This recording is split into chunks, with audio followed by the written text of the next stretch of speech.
Mungkin saya lanjutkan lagi untuk materi yang berikutnya. Jadi mungkin sekilas kalau kemarin kan kita belajar mengenai forecast. Forecast demand itu adalah berkaitan dengan bagaimana cara kita untuk melakukan peramalan gitu kan ya Pak di dalam suatu permintaan.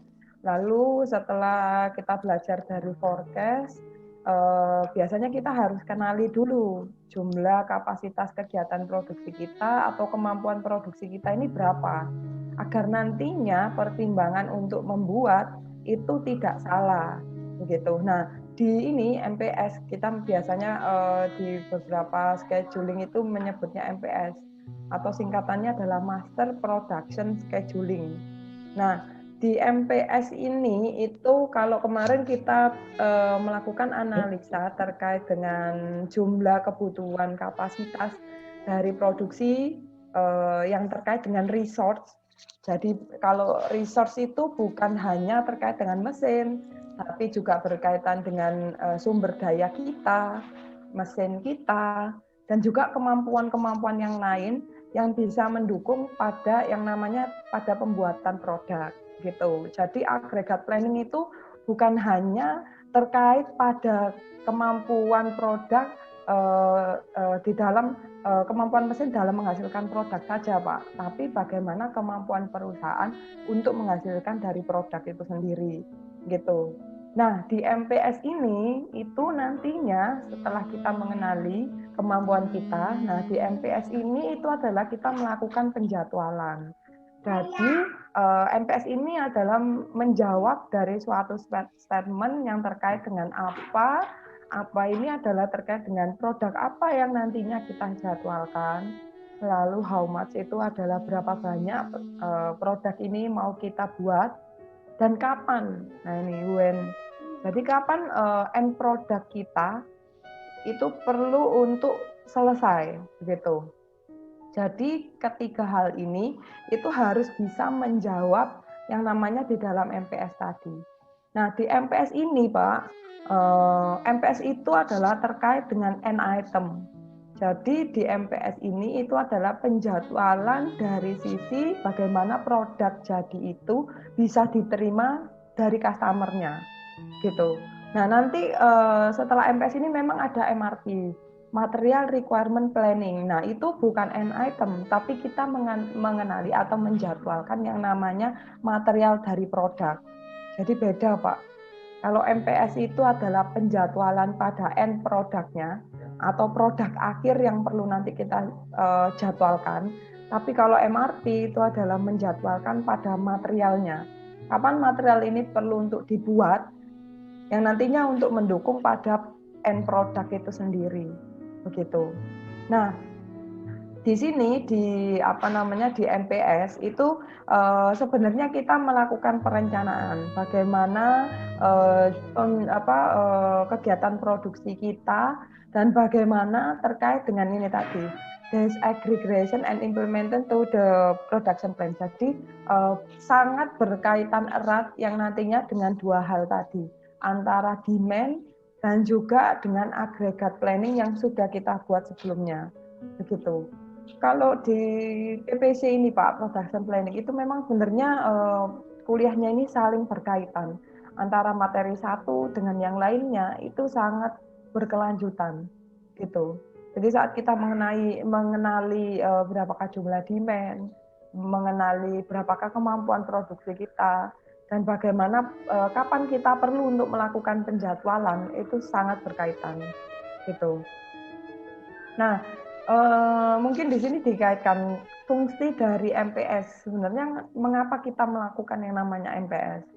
Jadi MPS ini itu adalah suatu schedule production and purchase order for the MPS item. Jadi sebenarnya kalau MPS tadi kan kita menyebutkan end item gitu ya.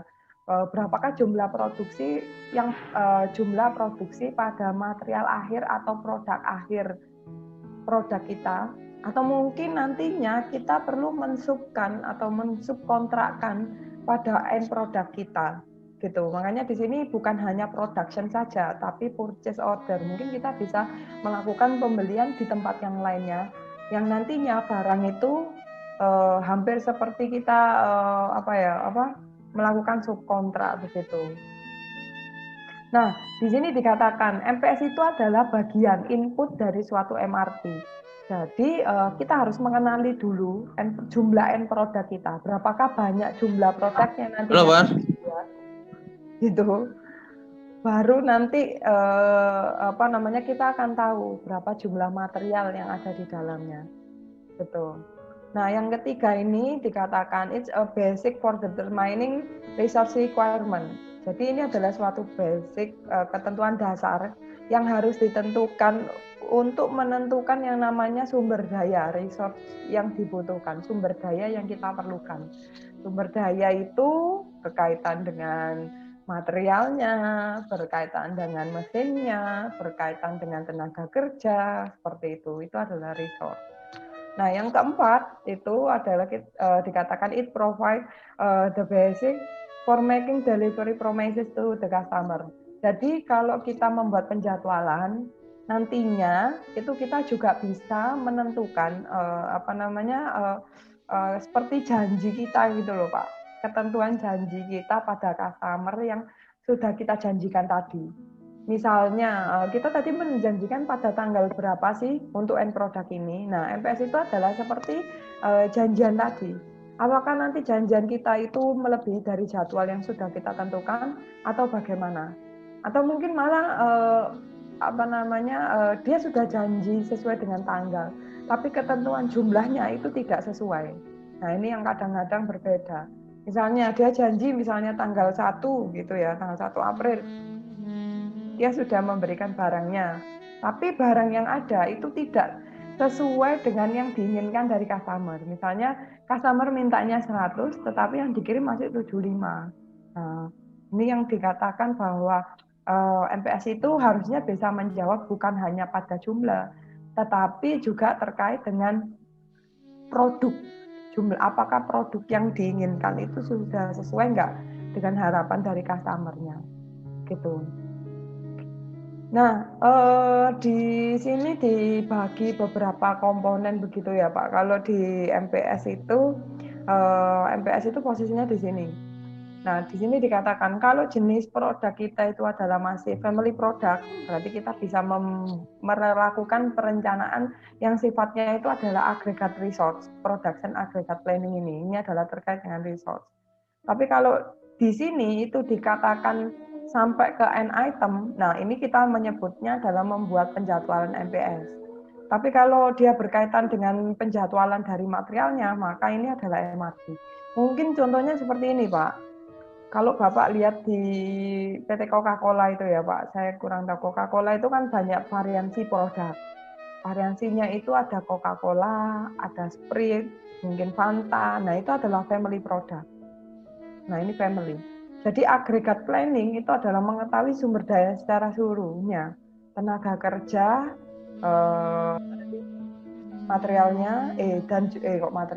tenaga kerja dan juga mesinnya. Nah ini kita harus tahu dulu jumlah agregat pada seluruh kebutuhan, meskipun variansinya dari produk ini banyak, itu tapi kita ingin tahu sebenarnya permintaan seluruhnya itu berapa. Nah itu adalah family product. Dikatakan di sini adalah family bahwa produk ini punya kedekatan sendiri, Pak. Misalnya Bapak bisa lihat bahwa 3 jenis komponen produk itu memiliki kesamaan dari sisi produksi. Misalnya aliran produksinya sama, tapi nanti yang membedakan mungkin rasa, gitu kan ya, Pak. Nah, ini masih family. Kalau di biologi gitu loh, Pak, mungkin kan kita bisa tahu ya bahwa ada fungsi kekerabatan di dalamnya, gitu kan. Nah, bentuk kekerabatannya itu kita bisa melihat mungkin dari sisi permesinannya, atau mungkin malah komponen material yang sama, gitu. Nah, kayak tadi 3 jenis produk itu, kalau kita lihat dari materialnya sama mungkin, sama-sama dia salah satu soda juga kan, bentuk soda. Nah, family dari produk itu sendiri. Nah, baru kalau misalnya kita berbicara variansi dari produknya itu banyak. Tapi jenis variansi yang mana? Nah, itu adalah item, Pak. Contoh kayak tadi Coca-Cola, Fanta, Sprite, itu sudah termasuk kita berbicara item. Berapakah jumlah Fanta yang perlu kita buat, nah itu item. Coca-Colanya berapa jumlahnya, nah itu item. Berarti kita perlu untuk membuat penjadwalan dari MPS gitu. Nah, kalau material di sini, material itu sendiri itu berkaitan dengan komponen pendukung dari satu produk.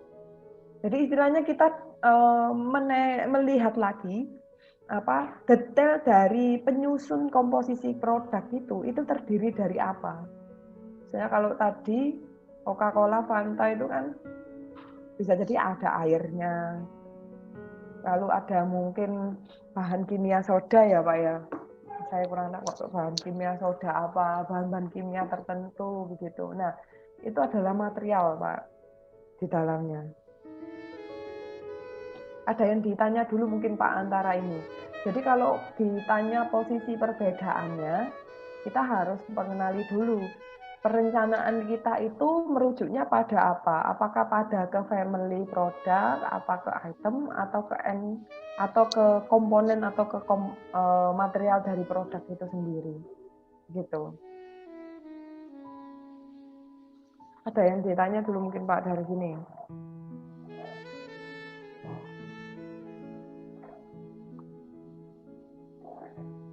Nah, ini Pak, mungkin kalau alirannya, mungkin kalau dari aliran MRT itu dimulai dari posisi ini. Marketing planning itu adalah bergerak bagaimana dia bagian marketing itu untuk bisa menjualkan dari produk. Nah, marketing planning ini pasti dia membutuhkan suatu data, berapakah jumlah perencanaan demand-nya.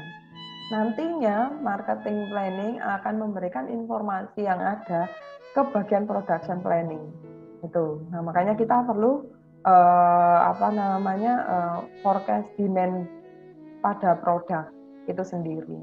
Nah, forecast produk ini nanti akan diterjemahkan ke dalam production planning yang ada. Kalau di sini ya Pak, forecast demand, mungkin kalau Bapak sekilas pernah dengar, sudah banyak sekali perkembangannya Pak. Mungkin basic dasar awal itu adalah forecast. Tapi untuk metodenya, pengembangan metodenya banyak sekali. Metode-metode yang ada kajiannya sekarang.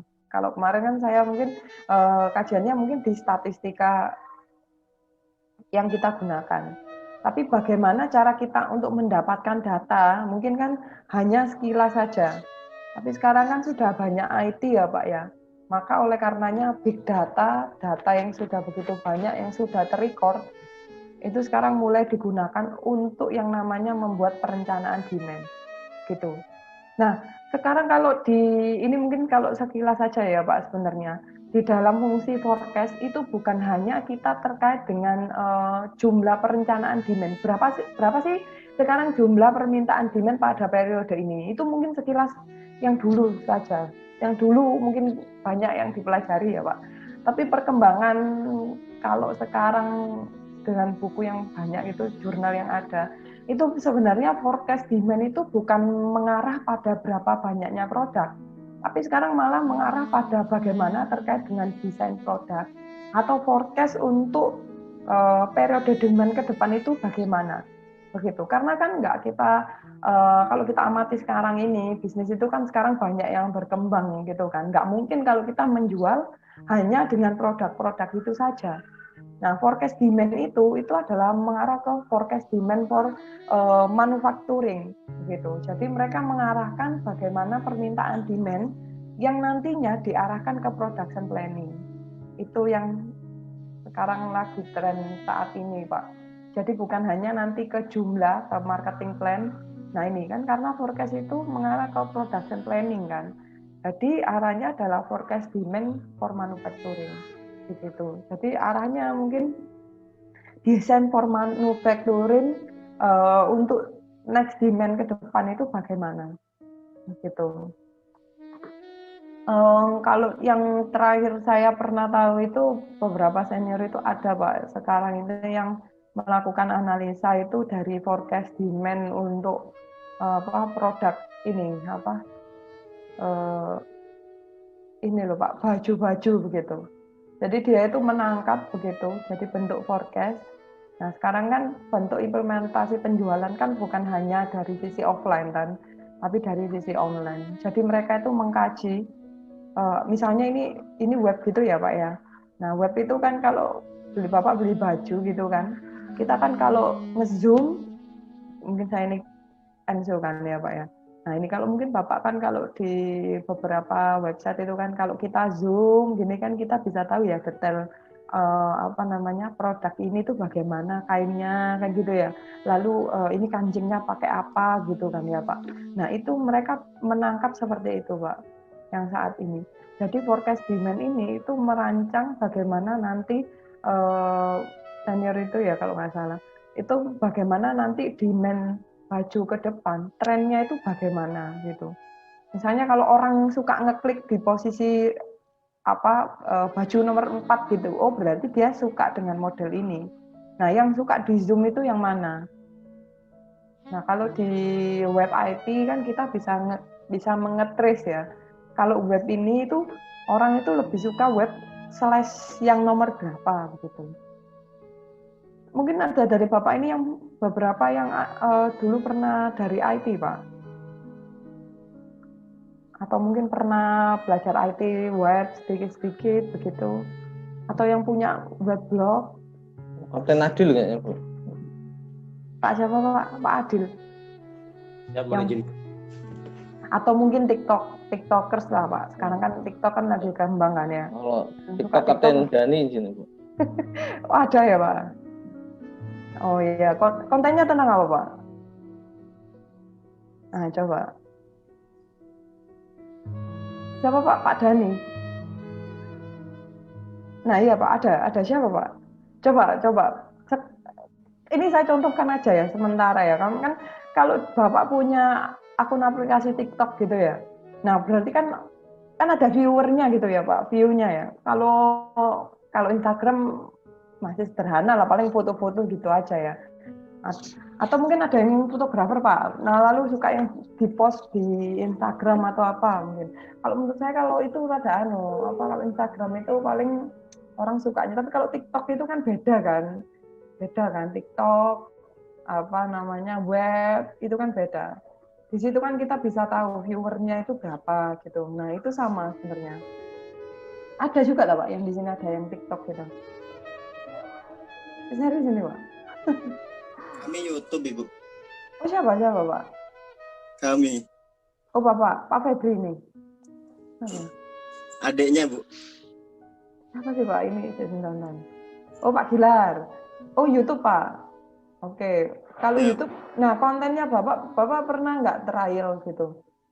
Kan kalau kita ngomongkan demand itu kan pasti kan kita trial ya. Kenapa kok ini viewernya sedikit ya? Coba model gaya lain, maksudnya konten yang lain. Apa ini lebih diminati? Nah kan bisa tahu kan, bukannya gitu? Kalau kami sih awalnya nyari keywordnya yang sering dicari orang itu Bu. Nanti kami siap. Oh pakai. Jadi siap, baru kami buat konten.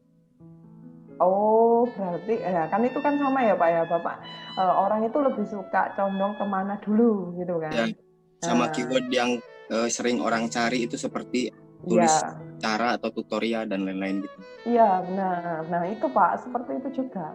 Jadi arahnya nanti kalau kita berbicara ke forecast demand mungkin bukan hanya ke jumlah saja kan Bapak nggak mungkin hanya jumlah saja kan, tapi mungkin nantinya adalah arah, apalagi kalau di perusahaan itu kan dia sudah jelas kan untuk market size-nya itu seperti apa. Jadi dia bisa mengarahkan. Nanti yang mau dibuat itu jenis yang seperti apa ya, kayak Bapak tadi, yang banyak di tutorial. Nah nanti Bapak ikuti langsung ke tutorial apa Pak yang sudah dibuat Pak? Game Bu. Oke. Ya. Subscribe-nya sudah berapa Pak? Baru sedikit Bu, 230-an. Nah berarti kayaknya teman-teman itu yang satu kelas aja belum nggak subscribe loh Pak. Iya. Gitu Pak. Jadi sekarang banyak yang seperti itu malahan Pak. Arah ke depannya itu sejauh mana ya? Kalau Bapak kan hanya follower aja mengikuti. Nah, ini sampai merencanakan. Oh, ini mau beredar, mau naik, maka produk ini itu yang nantinya perlu untuk dibuat membuat suatu inovasi terbarukan di suatu produk itu. Makanya kalau di sini forecast demand itu bukan hanya ke marketing planning, tapi juga ke production. Bisa dibuat nggak? Gitu. Nah, mungkin seperti itu Pak. Ada lagi yang ditanyakan. Nah, ini ke forecast. Lalu nanti turunnya, nah ini ke MPS tadi. Jadi kalau ke MPS kita baru membuat MPS itu kan baru bilang production planning-nya itu sudah jelas. Jumlah produk yang dibuat pada tanggal sekian. Nah, ini forecast demand-nya, jumlahnya berapa itu kan forecast demand. Distribution planning kita itu perencanaannya kapan? Jumlah ordernya itu bagaimana, gitu kan? Nah, ini juga dikaitkan dengan ROCAT capacity planning, jumlah kemampuan planning kapasitas kita itu berapa banyak. Nah, ini dikaitkan dengan MPS. Lalu akan turun ke MRP. Nah, ini MRP ini berkaitan dengan tadi bill of material. Nah, ini kan, dan juga terkait dengan Nah, ROCAT capacity ya. Oh, ini nanti juga berkaitan juga Pak ke production planning. Begitu. Nah, ini nanti yang ke bagian ke bawah gitu. Nah, yang di MPS itu sendiri, jadi kalau di MPS itu biasanya langsung eksekusi pada pembuatan, Pak. Jadi eksekusi pada pembuatan. Nah, berarti kalau eksekusi pada pembuatan pasti yang berkaitan pertama itu ke arah production planning. Jumlah produksi kita yang perlu buat itu berapa? Demand, permintaan tadi, sales forecast, customer order, nah ini customer ordernya berapa, safety stoknya, safety itu pengaman Pak. Jadi kan kita nggak mungkin ya kalau di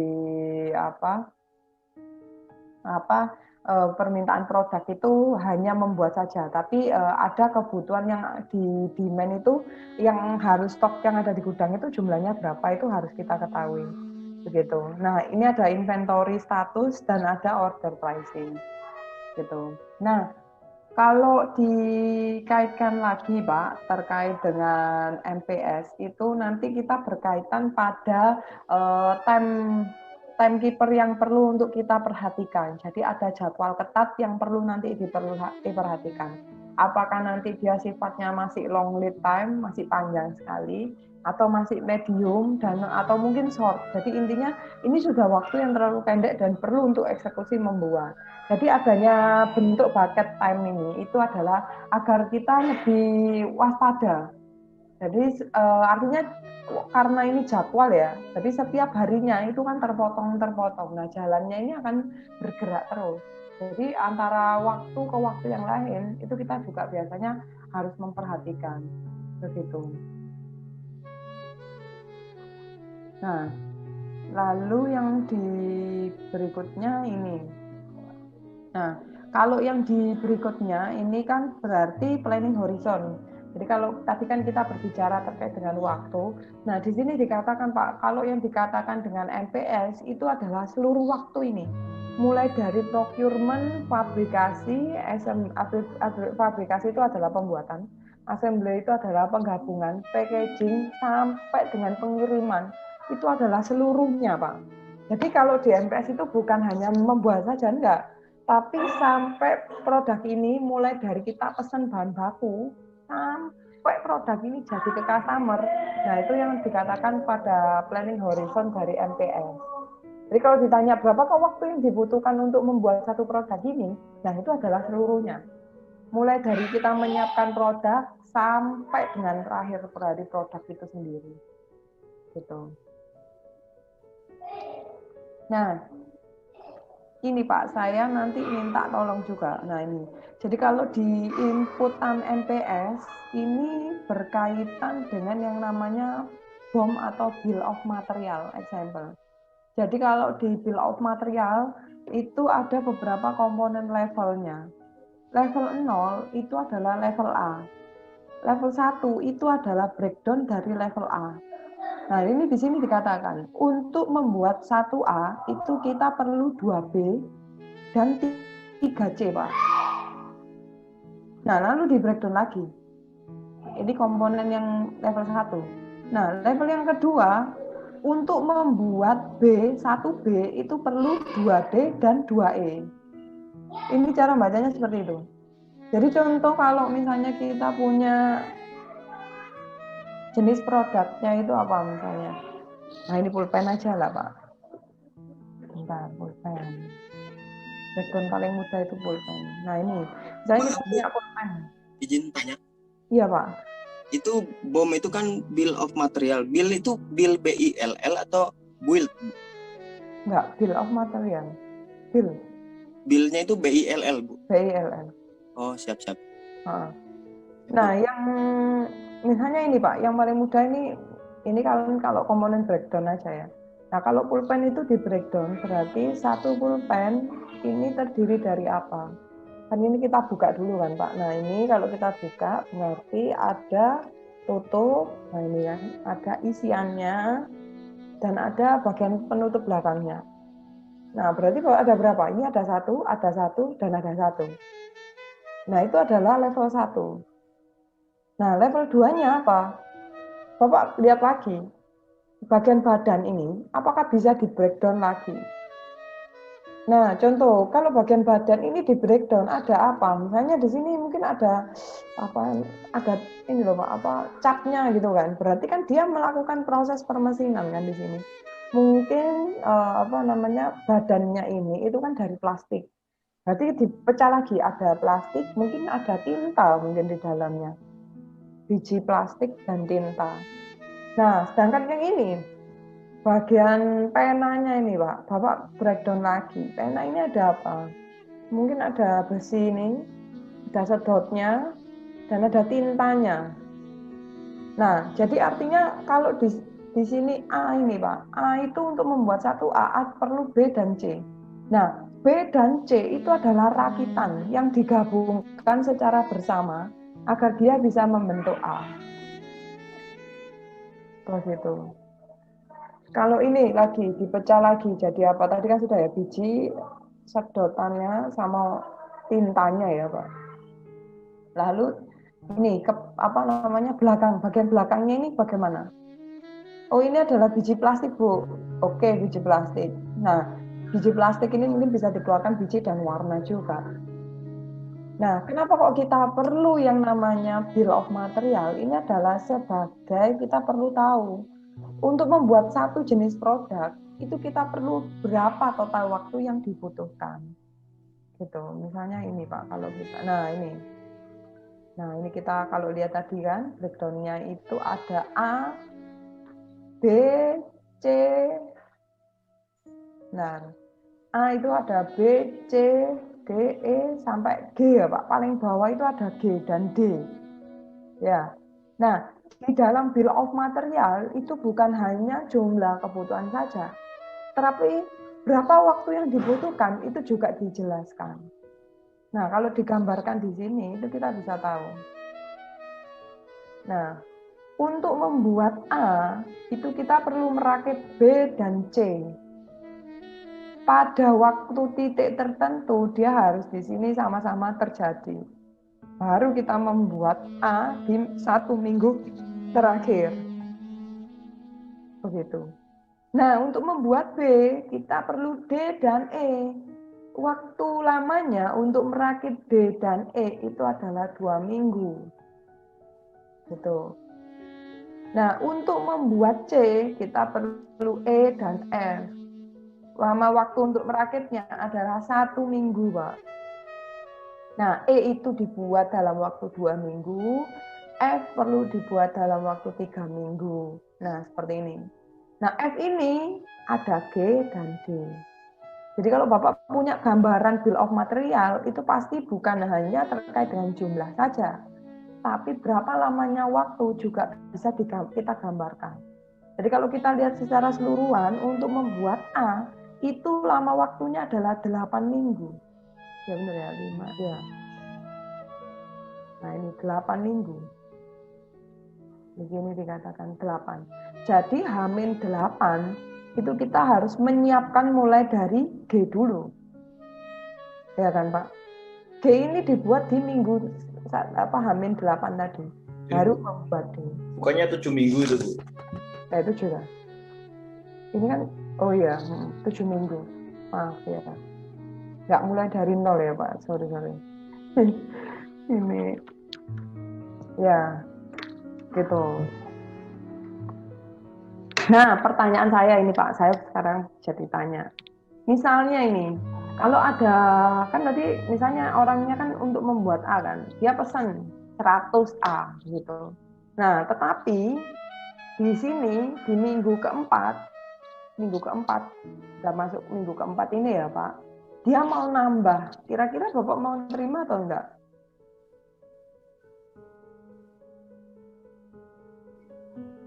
Nambah 50 begitu di minggu keempat. Kira-kira Bapak mau nerima nggak?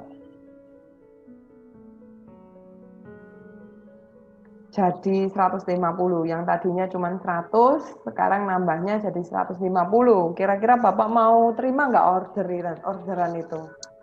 Menurut Bapak gimana? Tergantung dari targetnya, Bu. Kalau misalkan memang dikasih waktu lebih, ya bisa kita terima. Tapi kalau misalkan di waktu yang sudah ada, ya kita juga takutnya nanti ada kendala ke penyelesaian produknya itu. Kalau targetnya terserah Pak. Tapi kalau dari sisi Bapak gimana? Kalau nambah orderan ya pasti tambah revenue kan, tambah pemasukan. Tapi kira-kira kalau dari sisi kemampuan, bisa nggak kita memenuhi produk A ini di minggu keempat? Akan mengganggu yang 100 produknya, Bu. Akan mengganggu 100 produknya? Yang kan nambah Pak. 100 produknya kan berarti sudah jalan kan? Minggu keempat kan sudah membuat 100 produk. Terus kira-kira yang 50 ini bisa kita, maksud saya yang 50 tadi itu kita terima nggak? Yang 100 kan sudah dari dulu, terus dia nambah. Saya nambah 50 lagi ya. Nah, kira-kira Bapak terima nggak? Tapi ini sekarang sudah jalan di minggu keempat misalnya begitu. Terima aja, Bu. Terima. Tapi gimana? Kalau diterima kan telat, Pak. Padahal kan kalau diterima di minggu pertama itu dia harus sudah mulai untuk membuat G. Nah, tapi kan dia sudah telat minggu keempat. Padahal kalau minta 150 di sini berarti kan harusnya mulainya di minggu pertama. Gimana, Pak? Tidak diterima, Ibu. Tetap diterima? Tidak, Bu. Oh, tidak. Ya, karena itu, Bu, di persyaratan untuk produk B dimulai mana D harus dilengkapi dulu begitu, Bu. Nah, padahal kan minggu keempat ini sudah telat gitu ya, Pak ya? Ya, jadi untuk menyusulkan D kembali akan menghambat di B itu, Bu. Oh gitu, kalau Pak Febri gitu. Kira-kira ada yang lain? Mungkin Pak tadi siapa? Pak Haji. Gimana? Kalau dilihat dari ini, Bu, dari apa bagannya produk A begitu 4D.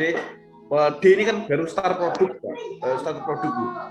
Jadi kalau ini kan hitungannya mulai dari mungkin perencanaan, kemudian penyiapan bahan.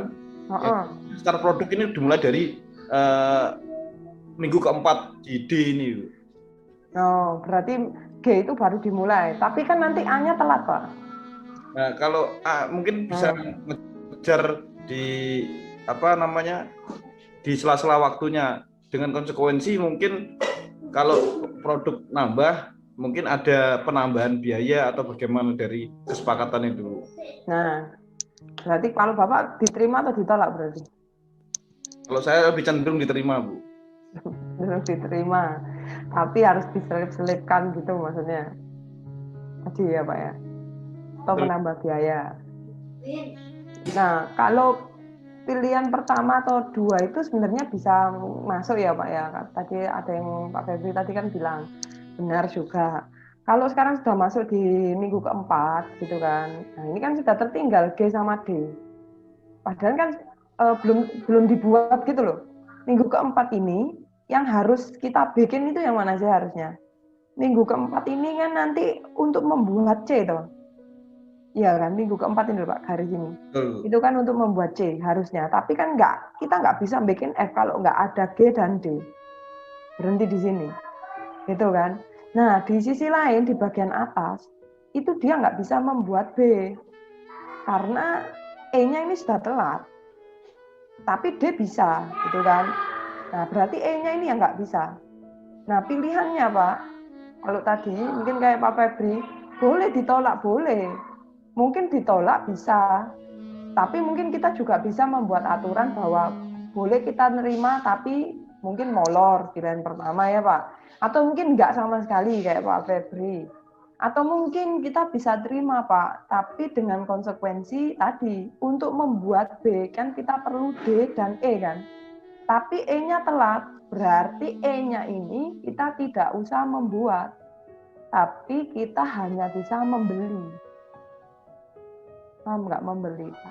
Kalau membeli, kita nggak perlu melakukan proses permesinan sebanyak 2 minggu. Tapi E ini tiba-tiba langsung ada. Jadi makanya yang B itu adalah kita hanya merakit D dan E untuk membuat B. Nah, begitu pula dengan yang ada di bawahnya. Untuk membuat F, kita kan perlu G dan D kan? Untuk bisa merakit. Nah, tapi kan ini sudah telat rakitannya. Maka kita hanya beli F-nya saja. Begitu. Nah, nanti tinggal merakitkan antara E dan F untuk jadi C. Gitu. Ada yang ditanya dulu Pak dari sini. Jadi kenapa kok makanya kita perlu horizon waktu tadi? Karena permintaan demand ini banyak sekali ragamnya. Dia nggak mungkin hanya beli sudah enggak. Tapi waduh, beda komposisi lah, nambah barang lah, kayak seperti itu. Nah, hal-hal yang semacam itu yang kita harus kenali Pak di produk kita. Kalau misalnya dia nambah produk, nah ini tadi mungkin pilihannya kita bisa mensubkontrakkan dari sisi komponen materialnya gitu. Yang artinya tadi punya Pak Mulyono, menambah biayanya apa ya? Mungkin dari E dan F gitu. Ada yang ditanya lagi Pak mungkin dari sini?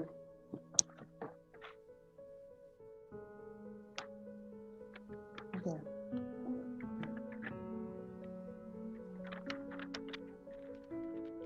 Gitu, ada yang ditanya mungkin Pak dari sini dulu.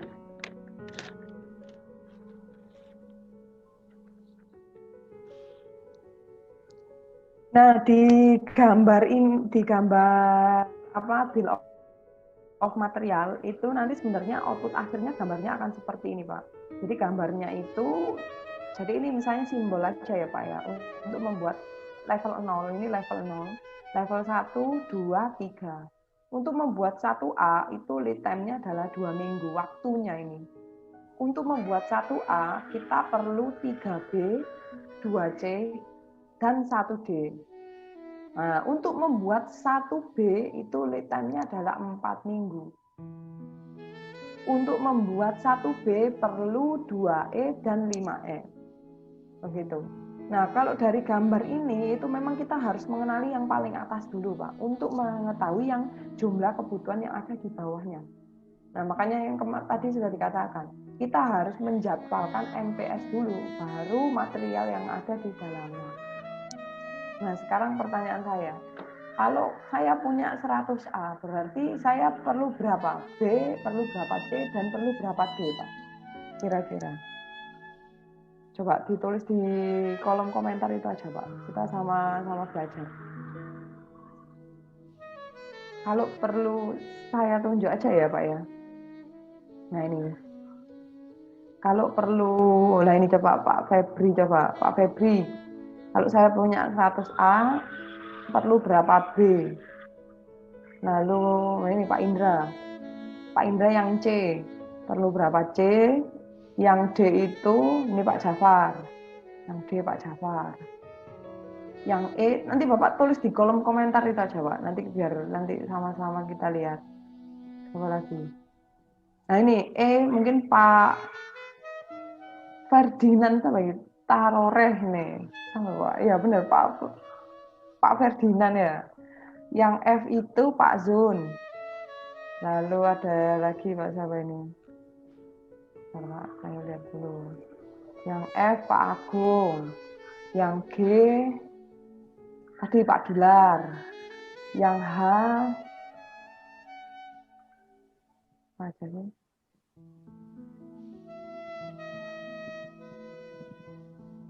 Nah. Bentar. Kurang ya. Oh, Pak Wahyu belum ya? Yang H Pak Wahyu. Lalu ada bentar Pak ini kok. H Pak Wahyu, lalu I Pak Dani. Nah, yang J siapa J?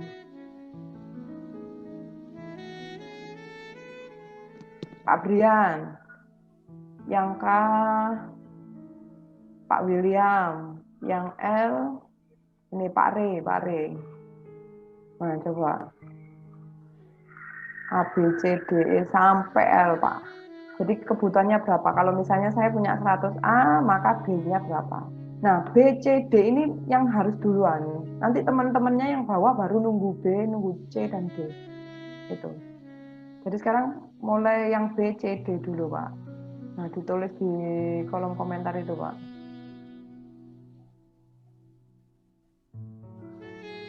Bu, bisa lihat rumus bawahnya itu, Bu. Hah? Oh, bukan, Pak. Ini bukan rumusnya. Ini waktu lamanya. Beda loh, Pak. Tadi kan saya bilang ya. Ya, maksudnya waktunya, Bu. Ini, Pak. Kalau ini waktunya jadi total. Ini kan saya bilang tadi, untuk membuat 1A itu perlu 3B, 2C, dan 1D.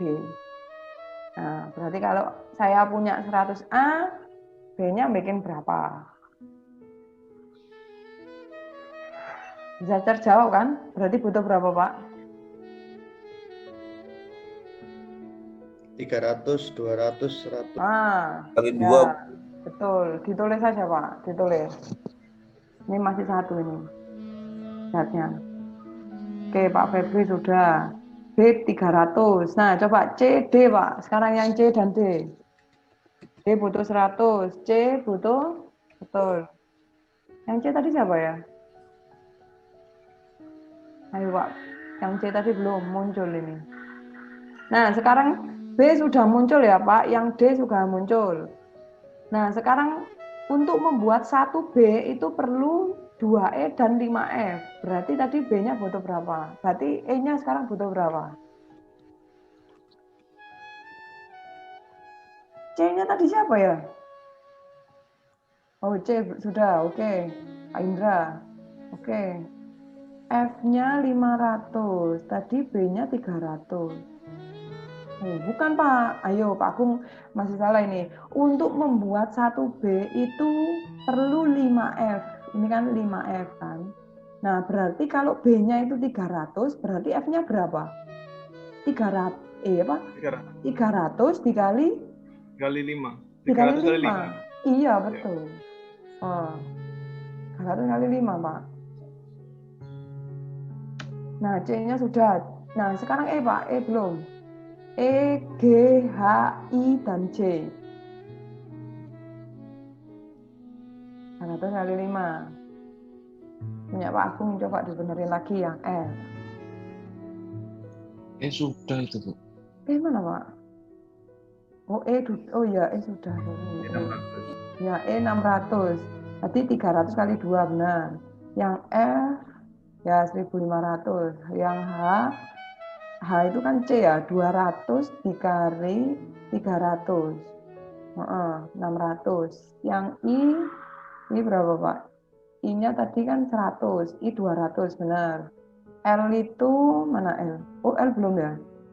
I udah, J belum, Pak. J, H udah H. J belum, Pak, J. Tunggu J. G belum. Ya, G belum ya, Pak. J dan G.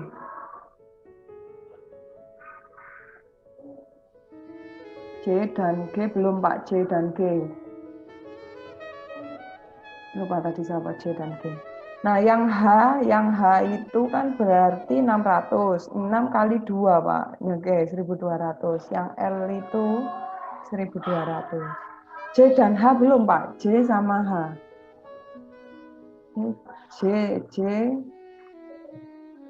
Oke, J 100. H sudah kan, H sudah. G belum ya? G nggak ada Pak, G. G itu berarti berapa? 200 ya kan? 200 dikali 5. Berarti berapa? 1000 ya Pak? 1000. G belum ditulis. Nah itu G. Nah seperti itu Pak, mungkin ada yang ditanya. Jadi bacanya itu mulai dari atas dulu.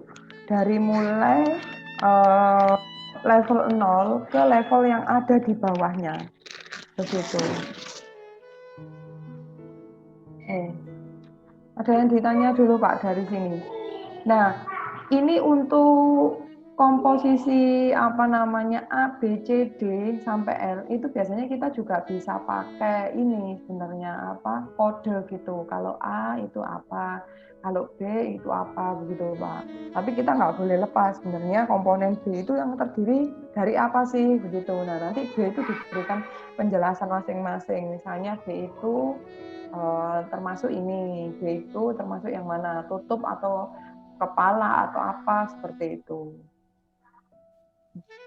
Nah, ada yang ditanyakan dulu Pak. Nah, yang minggu depan Pak, kan kita libur sampai nanti 2 minggu kan. Nah, nanti saya minta tolong ini Bapak sekalian, coba membuat berdua aja Pak. Satu kelompok berdua. Nah, nanti Bapak membuat bill of material seperti ini. Untuk membuat 1A itu lama, jadi ada lengkap berapa jumlah kebutuhan dan berapa lama waktu yang dibutuhkan. Gitu. Nah ini penting, nanti Bapak definisikan. Nah minimal membuatnya sampai 3 level Pak. Ini level 0, level 1, 2, dan level 3. Begitu. Ada yang ditanya dulu? Untuk lama waktu yang dibutuhkan Bu, itu terserah atau bagaimana Bu?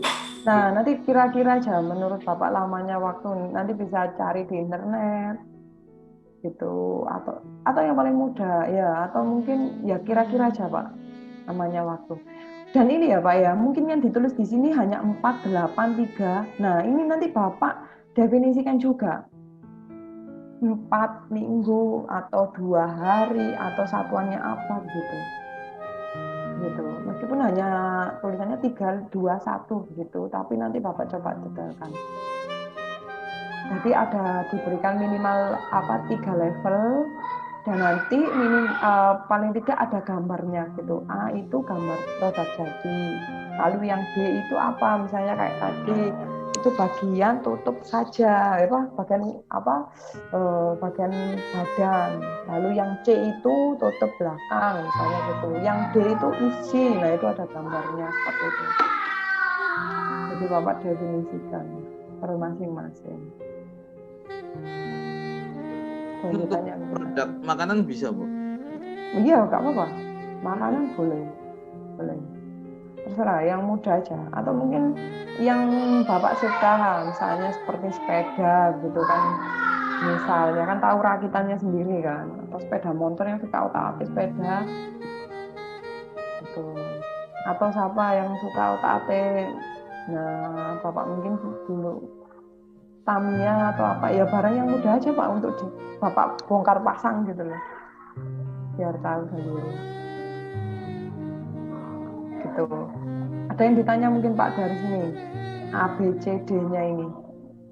Di slide PPT aja Pak. Pakai PPT aja biar bisa tergambar.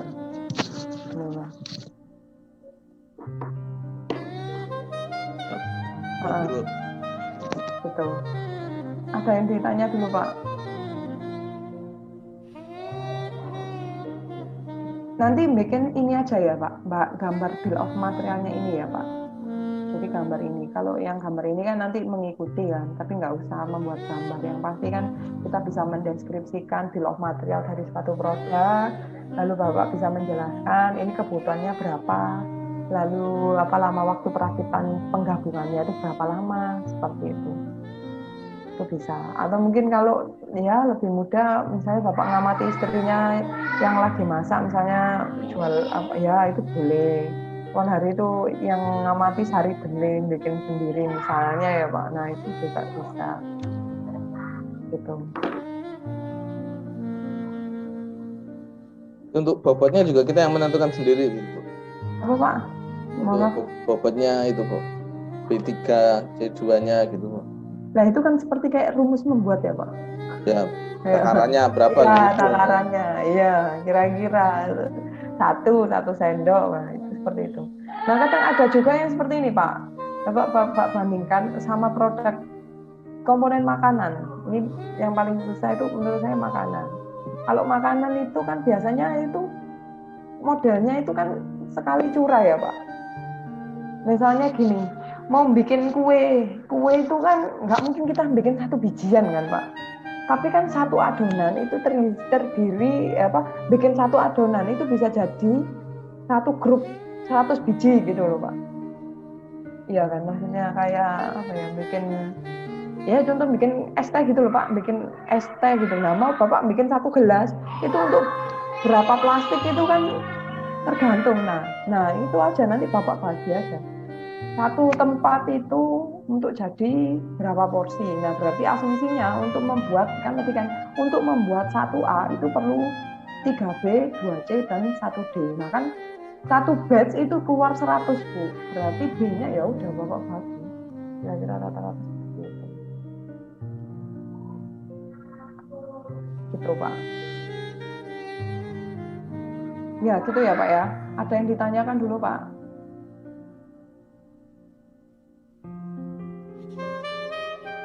Ini sampai di sini dulu Pak, mungkin materi saya untuk yang hari ini sampai bill of material. Mungkin minggu depan nanti kita bisa lanjutkan lagi gitu. Tapi kan Bapak bisa membawa tugasnya masing-masing. Maksud saya. Minggu depan sudah UTS Bu? Iya, maksudnya minggu depan 2 minggu lagi. Oh siap. Kan ini untuk PR 2 minggu lagi biar nggak kosong sekali. Tuh. Begitu ya Pak. Kalau nggak, saya mungkin sampai di sini dulu Pak.